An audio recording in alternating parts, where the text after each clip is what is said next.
Donc on a les butées ici du X à droite et la butée du X ici à gauche.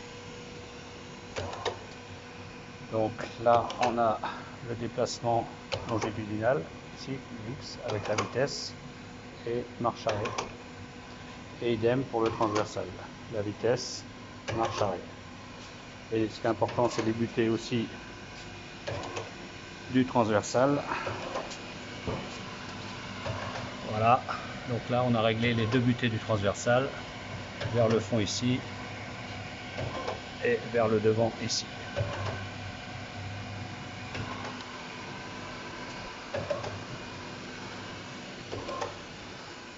Et on règle la profondeur de passe avec ce volant ici ou cette petite molette ici.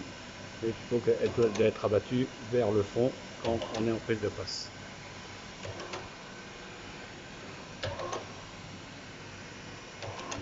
Et ici vous avez le diamanteur pour la meule.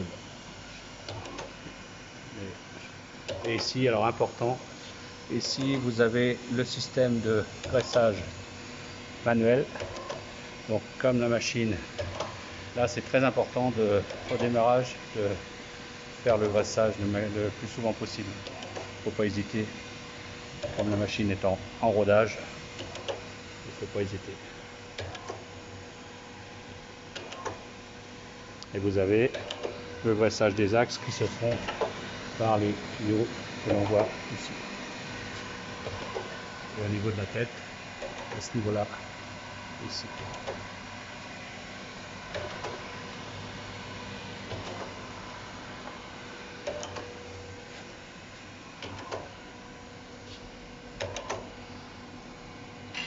Donc on va arrêter la rectification pour l'instant.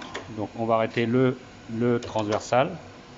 Voilà, on coupe le transversal, voilà.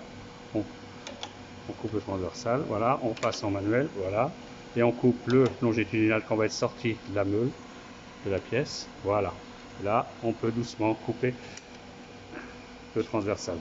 Pour couper la meule, donc, on coupe la meule ici, voilà. Pour couper l'arrosage, ici, voilà. Et on attend que la meule soit bien arrêtée, voilà. Là, on peut couper le boîtier des commandes et on peut couper aussi pour démagnétiser la pièce.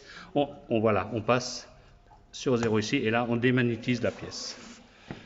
Voilà, tout simplement. Et là, on peut enlever la pièce. Voilà, utiliser les manivelles pour se dégager. Voilà. Et on peut enlever la pièce qui est démagnétisée pour aller au contrôle. Voilà. Donc, état de surface, très bien. Voilà. Voilà, fonctionnement très simple, hein, et en toute sécurité.